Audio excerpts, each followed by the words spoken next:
puslapį. Ir išties aš didžiuojuosi visais savo kolegom, su kuriais teko dirbti kartu, paskutinius 4 metus ypatingai. Džiaugiuosi kompetentinga savivaldybės administracijos darbuotojų komanda, didžiuojuosi seniūnais, kurie labai tyliai, paslaptingai, bet buvo didžiuliai pagalbininkai.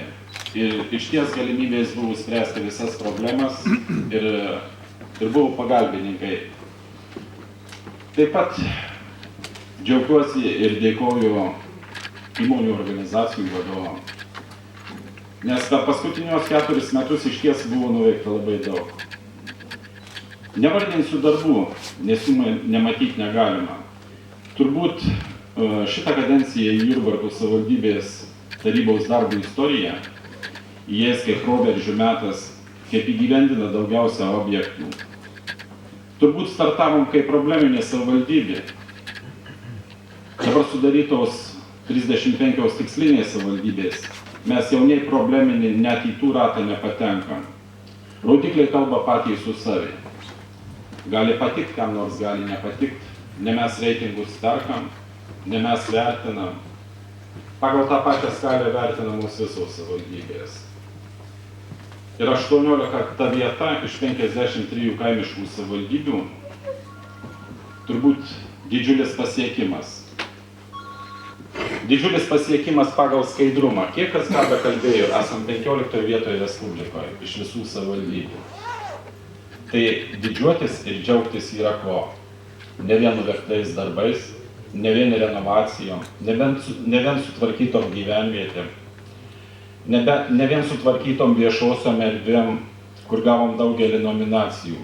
Bet čia ne mero nuopelnas, ne administracijos direktoriaus ar pavaduotojų, kai dažnai taip bandoma sutapatinti ir sakyti, jis dirba arba nedirba. Tai visos komandos darbas. Visi jų svarbus ir reikalingi buvo priimant pačius įvairiausius sprendimus. Aš negaliu nepadėkoti net opozicijai. Pavyzdžiui, kiek iečių sulaužyta, kad ir su Gintariumi, ir su Zita, bet tai stimulas judėti į priekį, priimti geresnius sprendimus. Dažnai toj didelį apimtį ne viską ir pamatai, ne viską įvertini. O tas iš šonų bakstelėjimas jis visiems naudingas. Bet kurioje aplinkoje, bet kurioje gyvenimo situacijoje. Matyti kitą žvilgsnį reikalinga ir būtina. Ar visuomet mes priėmėm pačius geriausius sprendimus? Tikrai ne. Sprendimus priimam pagal tą informaciją, kurią gaunam. Dažnai informacija papildoma ateina jau priėmus sprendimą. Bet reikia turėti drąsos, valios, pripažinti, kad klaidingas sprendimas jį taisyti, tartis vėl su kitais. Ne visi sprendimai man pačiam asmeniškai malonūs, kurie įgyvendinami ir priimti taryboje, bet kaltinu aš pats savį. Aš jūsų nesugebėjau įtikinti. Bet tokia demokratijos valdymo forma. Tarybos nariai priėmė sprendimą, nors jis ir nepatinka, bet privalo būti vykdomas. Ir nėra laiko aiškinti, užsiimti populizmu, kad aš geras, jie blogi. Niekad to nebuvo, niekad taip nesielgiau ir niekad taip nesielgsiu. Yra visų pasirinkimas, yra komandinis darbas. Ir šiandien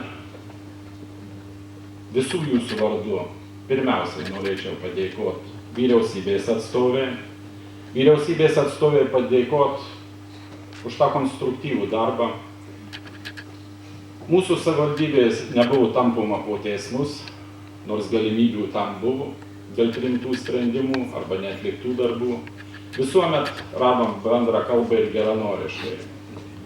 Aš dėkoju Jums, gerbiama vyriausybės atstovė, už tą mūsų priežiūrą, geranoriškumą.